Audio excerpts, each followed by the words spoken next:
Bismillahirrahmanirrahim. Assalamualaikum warahmatullahi wabarakatuh. Innal hamdalillah nahmaduhu wa nasta'inuhu wa nastaghfiruh wa na'udzu billahi min syururi anfusina wa min sayyiati a'malina.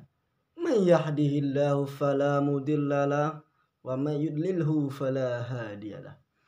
Asyhadu an la ilaha illallah wa asyhadu anna Muhammadan abduhu wa rasuluh la nabiyya ba'da amma ba'du. Pertama-tama yang paling utama marilah kita panjatkan puja beserta puji atas kehadirat Allah Subhanahu wa taala.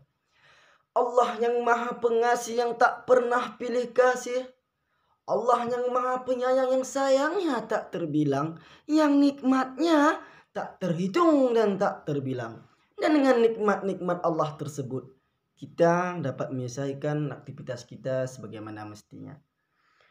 Dan terlebih-lebih Allah masih mengkaruniakan kepada kita dua kenikmatan yang sangat besar, yaitu nikmat iman dan nikmat Islam. Dan dengan kedua nikmat tersebut menjadi bukti bahwa kita adalah umat pilihan, umat yang dipilih oleh Allah Subhanahu wa taala. Wa ma kanu li nafsin an tu'minu illa biiznillah. Dan tidak seorang pun akan beriman kecuali dengan seizin Allah Subhanahu wa taala. Selawat beriring salam tak lupa luputnya kita panjatkan pada sang putra gurun pasir, di mana pada Senin subuh beliau lahir. Patung-patung sekitar Ka'bah jatuh terjungkir. Dialah Nabi Allah yang terakhir. Siapa lagi kalau bukan Nabiuna Muhammad sallallahu alaihi wasallam. Yang terhormat Ibu dosen pembimbing mata kuliah bahasa Indonesia ini, dan yang saya muliakan dan saya banggakan ialah teman-teman yang seperjuangan dengan saya.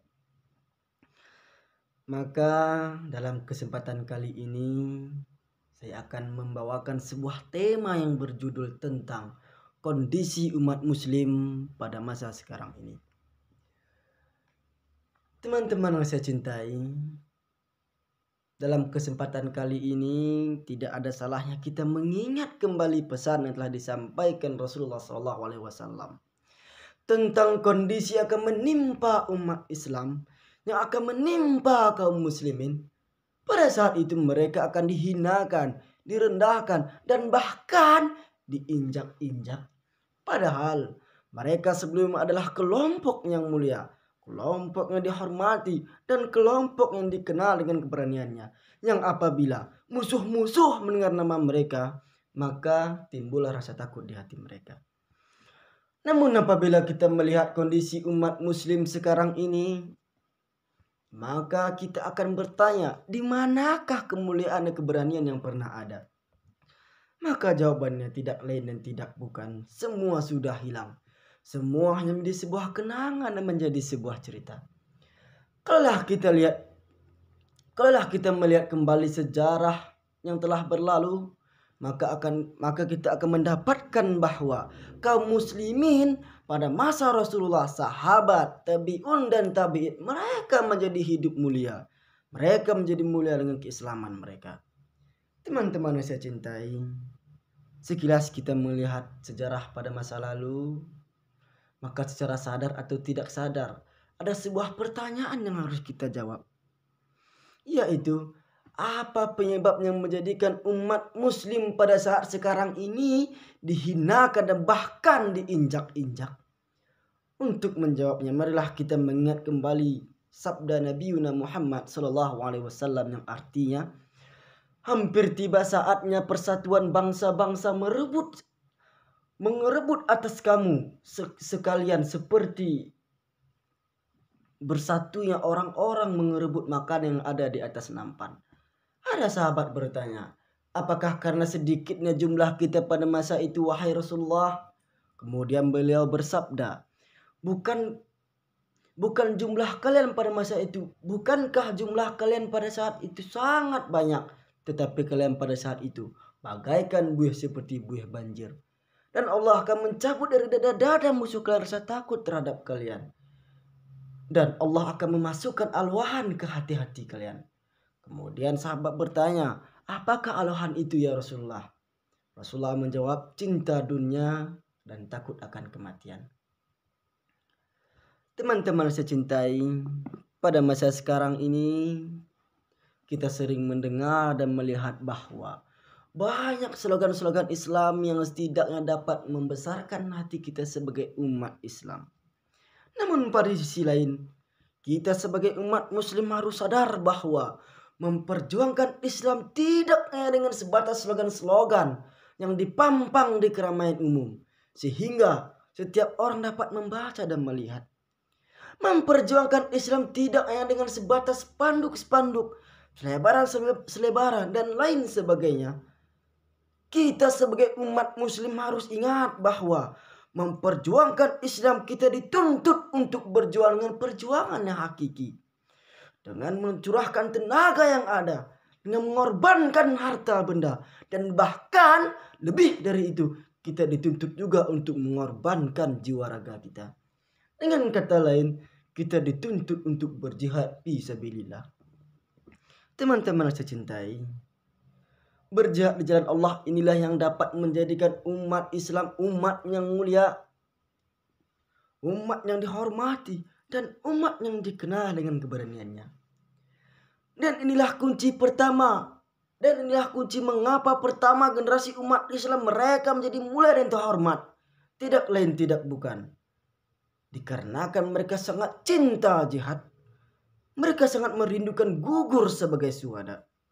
Didapat di antara mereka orang-orang yang tidak memiliki harta benda kecuali sebuah pedang dan seekor kuda perang yang keduanya dijadikan untuk berjihad di jalan Allah Subhanahu wa taala. Namun sebaliknya, apabila kita sudah melupakan jihad, kita disibukkan dengan masalah-masalah keduniaan. Di antaranya kita disibukkan dengan masalah perdagangan, peternakan, pertanian dan lain sebagainya. Sehingga hari-hari kita habis atau hanya diisi untuk menghitung-hitung kekayaan yang kita miliki.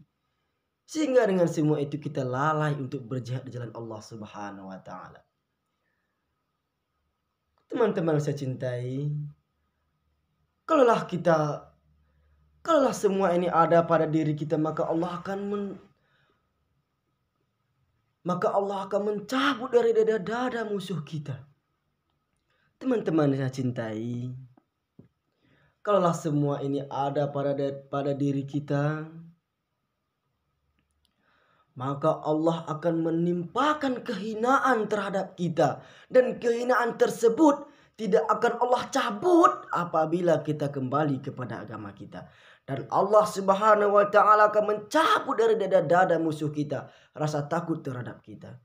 Semua ini akan terjadi sesuai dengan sabda Nabi Muhammad sallallahu alaihi wasallam. Teman-teman saya cintai, maka dari uraian tersebut kita dapat mengambil kesimpulan bahwa kemuliaan kaum muslimin akan tetap ada apabila kaum muslimin tersebut mau kembali berpegang teguh kepada agamanya dan berjihad di jalan Allah untuk membela agamanya.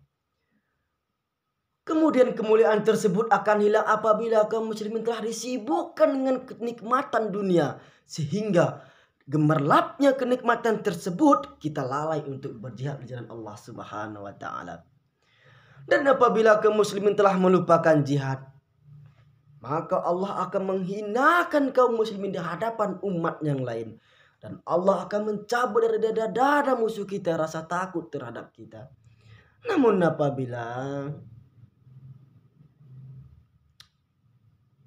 apabila kita hendak mengembalikan kemuliaan tersebut, hendaklah kita kembali kepada agama kita, sehingga kaum muslimin dapat hidup dengan hidup yang mulia. Dan apabila mati pun dalam keadaan mulia. Akhir dari pidato ini, kita selalu berharap kepada Allah Subhanahu wa taala agar senantiasa diberikan keteguhan kepada kita untuk berjalan di atas dinnya. Dan agar Allah selalu memberikan kemuliaan kepada kaum muslimin, kapan dan dimanapun kaum muslimin berada. Mungkin hanya ini yang dapat saya sampaikan. Saya akhiri. Billahi taufiq wal hidayah. Wassalamualaikum warahmatullahi wabarakatuh.